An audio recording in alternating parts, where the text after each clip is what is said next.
আমাদের সরকারি শহীদ সোহরাওয়ার্দী কলেজের পরীক্ষা চলমান অবস্থায় তারা কিছু সংখ্যক কলেজের শিক্ষার্থী আক্রমণ করে এবং আমাদের নারী শিক্ষার্থী সহ শুরু করে অনেকের গায়ে হাত দেয় এবং আপনারা তো তারপর জানেন যে তারা হচ্ছে আমাদের ভাঙচুর করছে এবং ধ্বংসস্তূপ বানিয়ে দিয়েছে, যা খুবই উদ্বেগজনক। সংঘর্ষে সরকারি শহীদ সোহরাওয়ার্দী কলেজের শিক্ষার্থীরা দায়িত্বশীল পরিচয় দিতে পারত, দুর্ভাগ্যবশত সেটি হয়নি।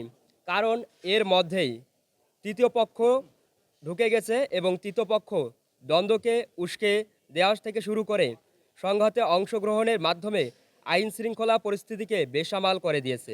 আমরা লক্ষ্য করেছি আমাদের সাথে তারা যে কাজটা করেছে এই কাজটা খুবই নিন্দনীয় এবং আমরা খুবই কষ্ট পেয়েছি। বাট আমরা চেয়েছিলাম একটা সুন্দর এবং শান্তিময় শিক্ষা পরিবেশ, তবে এটা বেশ কয়েকদিন থেকে সম্ভব হয়নি। এজন্য রাজধানীবাসী সহ পুরা দেশবাসীর কাছে আমরা দুঃখ প্রকাশ করছি।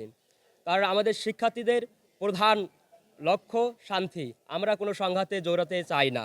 আমরা বিশ্বাস করি কোনো শিক্ষা প্রতিষ্ঠানে প্রবেশ করে অবকাঠামোগত ক্ষয়ক্ষতি, ভাঙচুর, লুটপাট শিক্ষার পরিবেশকে বিনষ্ট করে, আর্থিক লোকসান বৃদ্ধি করে।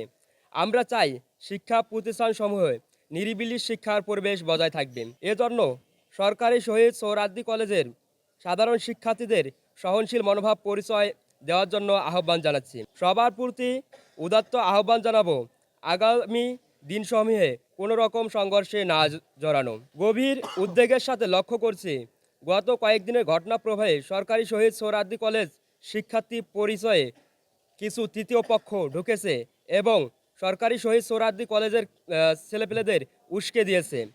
আমরা এমন কর্মকাণ্ডের তীব্র নিন্দা জানাই। অন্তর্বর্তীকালীন সরকার আইন শৃঙ্খলা বাহিনীকে এসব অপরাধীদের চিহ্নিত করে দ্রুত আইনের আওতায় আনার আহ্বান জানাচ্ছি।